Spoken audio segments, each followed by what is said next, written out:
Okay. Hello friends. இந்த video நம்ம 4த் கொஸ்டின்ல ஸ்டார்ட் பண்ண போறோம். அதுக்கு முன்னாடி நான் போன வீடியோல என்ன பார்த்தோம்னு சொல்லிடுறேன். ஸோ போன வீடியோல ஆக்சுவலா நம்ப இந்த இந்த எக்ஸர்சைஸ்ல ஃபர்ஸ்ட் 3 கொஸ்டின் முடிச்சிட்டோம். So write mixed numbers as improper fractions and vice versa. பேசிக்கா அத நான் ஷார்ட்டா இப்படி எழுதியிருக்கேன். Write mixed numbers and improper ஃபிராக்ஷன்ஸ்னு ஷார்ட்டா எழுதிட்டேன். ஸோ அது கரெக்ட்டா புரியாது நிறைய பேருக்கு. ஸோ அதனால தான் இந்த கிளாரிஃபிகேஷன் நான் குடுத்துக்கிறேன். ஸோ அது நம்ம இந்த எக்ஸர்சைஸ்ல நம்ம ஃபர்ஸ்ட் 3 கொஸ்டின் முடிச்சிட்டோம். இது எல்லாமே எக்ஸ்ட்ரா கொஸ்டின் தான். ஸோ இந்த கொஸ்டின் முடிச்சிட்டோம். அப்புறம் இந்த கொஸ்டின் முடிச்சிட்டோம். அப்புறம் இந்த கொஸ்டின் முடிச்சிட்டோம். 3மே எக்ஸ்ட்ரா கொஸ்டின்ஸ் தான். டெக்ஸ்ட் புக்ல இல்லாத கொஸ்டின். ஓகேவா? ஸோ அந்த எக்ஸசைஸ்ல இருந்து நம்ம 4வது கொஸ்டின் இப்போ ஸ்டார்ட் பண்ணிடலாம். ஸோ இப்போ ஸ்டார்ட் பண்றேன். Write 2/7/8 as an improper fraction. So mixed ஃபிராக்ஷனை நம்ம இம்ப்ராப்பர் ஃபிராக்ஷனை கன்வெர்ட் பண்ணணும். ஸோ 2/7/8 நம்ம எப்படி எழுதலாம்? 2 + 7/8 எழுதலாமா? So 2/7/8 is the same as 2 + 7/8. 2 + 7/8. நீங்க 2 எப்படி எழுதலாம்? 1 + 1 எழுதலாமா? So 2 can be written as 1 + 1. So 1 + 1 + 7/8. So நீங்க 1 என்ன பண்ணலாம்? 1 நீங்க 8/8 எழுதலாமா? ரெண்டு 1யுமே நீங்க தனித்தனியா 8/8 8/8 எழுதலாம். So 1 can be written as 8/8.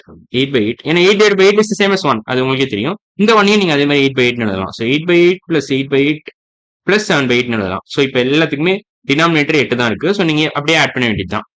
So 8/8 + 8/8 + 7/8 நீங்க எப்படி எழுதலாம்னா 8 + 8 + 7 the whole divided by 8 எழுதலாம். whole divided by 8. அவ்வளவுதான். ஸோ 8 + 8 16. 16 + 7 23 வரும்னு நினைக்கிறேன். ஏன்னா 16 + 8 24 வரும். ஸோ 16 + 7 23 வரும். ஸோ நீங்க எப்படி எழுதலாம்னா 16 + 7 whole divided by 8 which is nothing but 23/8. அவ்வளவுதான். ஸோ அது உங்களுக்கு ஃபாஸ்டா போட முடியல, நீங்க பொறுமையா ஆட் பண்ணி யோசிக்கலாம். இந்த மாதிரி நீங்க பொறுமையா ஆட் பண்ணலாம். 16 + 7 என்ன வரும் நீங்க இங்க யோசிக்கலாம்.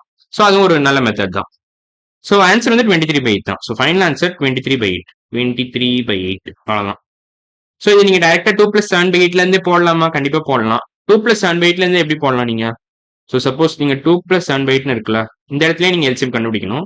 ஸோ போத் சைட்ஸ் நீங்க கீழேயும் மேலையும் அதாவது இன்டூ 8/8 போட்டீங்கன்னா உங்களுக்கு கிடைச்சிடும். ஸோ பேசிக்கா நான் இன்டூ 8/8னா பேசிக்கா நீங்க இன்டூ 1ஆல மல்டிப்ளை பண்றீங்க. பட் இன்டூ 1ஆல மல்டிப்ளை பண்ணா உங்களால ஆட் பண்ண முடியாது. அதனால நான் என்ன பண்றேன், கிளவரா இந்த கீழே டினாமினேட்டர் வர மாதிரி நான் பாத்துக்கிறேன். டினாமினேட்டர் 8 வர மாதிரி பாத்துக்கிறேன். ஸோ அதனாலதான் இந்த ட்ரிக் பண்றேன். ஸோ இப்போ நான் உங்களுக்கு 16/8 + 7/8 கிடைச்சிடும். ஸோ நீங்க இது அதே தான், அதே ஆன்சர் தான் வரும். So it's is nothing but 23/8. So நீங்க எப்படி வேணாலும் போடலாம். உங்களுக்கு பிடிச்ச மெத்தட் தான். 1 + 1 + 7/8 போட்டுக்கிட்டு எல்லாத்தையும் 8/8 கன்வெர்ட் பண்ணிட்டு போடலாம். இல்லைன்னா டேரக்டா இந்த மாதிரி போட்டுடலாம். ஸோ எப்படி உங்களுக்கு வசதியோ அப்படி போட்டுக்கலாம். ஸோ ஃபைனல் ஆன்சர் 23/8 தான். So final answer is nothing but 23/8. 23/8 அவ்வளவுதான். ஸோ இதான் ஃபைனல் ஆன்சர். ஸோ இன்ஃபேக்ட் இது தேவையில்ல. இதான் ஃபைனல் ஆன்சர். ஓகே, இப்போ நம்ம 5th கொஸ்டின் போயிடலாம். 47/10. ஓகேவா? ஸோ 47 நம்ம டெசிமல்ஸ் போன வீடியோல பார்த்திருக்கோம். அதாவது 10ஆல நீங்க மல்டிப்ளை பண்ணீங்கன்னா 10 வச்சு மல்டிப்ளை பண்ணீங்கன்னா இந்த புள்ளி முன்னாடி போகும். கோயிங் ஃபார்வர்டுன்னு அர்த்தம். கோயிங் ஃபார்வர்ட் ஒரு ஸ்டெப் முன்னாடி போகும். 10ஆல மல்டிப்ளை பண்ணீங்கன்னா சப்போஸ் 10ஆல டிவைட் பண்றீங்கன்னு வச்சுக்கோங்களேன் ஒரு நம்பரா, அந்த டெசிமல் பாயிண்ட் வந்து ஒரு ஸ்டெப் பின்னாடி போகும். கோயிங் பேக்வேர்டுன்னு அர்த்தம். Going backward. கோயிங் பேக்னு வச்சுக்கிறேன். கோயிங் பேக் அவ்வளவுதான். Going forward, going backward. So அதான் basic idea. So 47 divided by 10 தான் அவங்க கேட்டிருக்காங்க. ஸோ 47 நீங்க வந்து 47.0 எழுதலாம். 47 is the same as 47.0. So 47.0 divided by 10 என்ன பண்ணணும்னா இந்த டெசிமல் பாயிண்ட் ஒரு ஸ்டெப் பின்னாடி போகுதுன்னு அர்த்தம். ஸோ இங்க வரும். ஸோ இங்க வந்து முட்டும். ஸோ இதுக்கு 4க்கும் 7க்கும் நடுவில் வரும். ஸோ அதை நீங்க எப்படி எழுதலாம்னா 47.0 டிவைடட் பை 10 நீங்க 4.7 எழுதலாம். So 47/10 is the same as 4.7. இப்போ இது எப்படி நீங்க மிக்ஸ்டு நம்பரா கன்வெர்ட் பண்ணுவீங்க? ஸோ 4.7 நீங்க என்ன எழுதலாம்னா 4 + 0.7 எழுதலாம். 4 + 0.7 எழுதலாம். Which is the same as 4.7. So நீங்க இப்படி பிரிச்சு எழுதுறீங்க, அவ்வளவுதான். ஸ்பிளிட் பண்ணி எழுதுறீங்க. ஸோ 0.7 நீங்க எப்படி எழுதலாம்? 7/10 is the same as 0.7.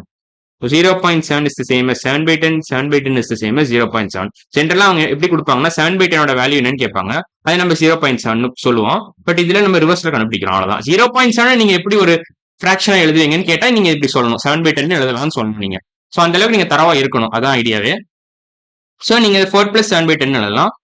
So 7/10 நீங்க ஃபர்தரா சிம்பிளிஃபை பண்ண முடியாது. ஏன்னா இது ரெண்டுக்கும் காமனா எதுவும் கிடையாது. ஸோ 7க்கும் 10க்கும் காமனா எதுவும் கிடையாது. Since 7 is a prime number. ஓகேவா? So 7/10 is a proper fraction. Numerator டினாமினேட்டரோட கம்மியா இருக்கு. இது whole number. 4 is a whole number. So 4 + 7/10 can be written as 4/7/10. அவ்வளவுதான். ஸோ இது வந்து ஒரு ப்ராப்பர் ஃபிராக்ஷன். இது ஒரு whole number. Proper whole number. So ஒரு பிரச்சனையும் இல்லை. நீங்க எதாவது மிக்ஸ் அதாவது இம்ப்ராப்பர் இதை இந்த மாதிரி மிக்ஸ்டு நம்பரா எழுதிடலாம் தைரியமா. அவ்வளவுதான். ஸோ ஆன்சர் வந்து 4/7/10 தான். கரெக்டா? ஆமா, கரெக்ட் தான். So answer is nothing but 4/7/10. அவ்வளவுதான். ஸோ இதான் ஃபைனல் ஆன்சர். நான் வேணா கொஞ்சம் ப்ராப்பரா எழுதுறேன். 4/7/10 அவ்வளவுதான். ஸோ இதான் ஃபைனல் ஆன்சர். ஸோ இன்னைக்கு வீடியோ நம்ம 5th கொஸ்டின் முடிச்சிட்டோம், அப்புறம் 4th கொஸ்டின் முடிச்சிட்டோம். எந்த எக்ஸசைஸ்ல இருந்து? இந்த எக்ஸசைஸ்ல இருந்து முடிச்சிட்டோம். லாஸ்ட் 2 கொஸ்டின் முடிச்சிட்டோம். ஸோ அடுத்த வீடியோ நம்ம என்ன பண்ணலாம்னா addition and subtraction of mixed fraction பார்த்துடலாம். ஸோ இன்னைக்கு வீடியோ அவ்வளவுதான். அடுத்த வீடியோல பார்க்கலாம். பாய்.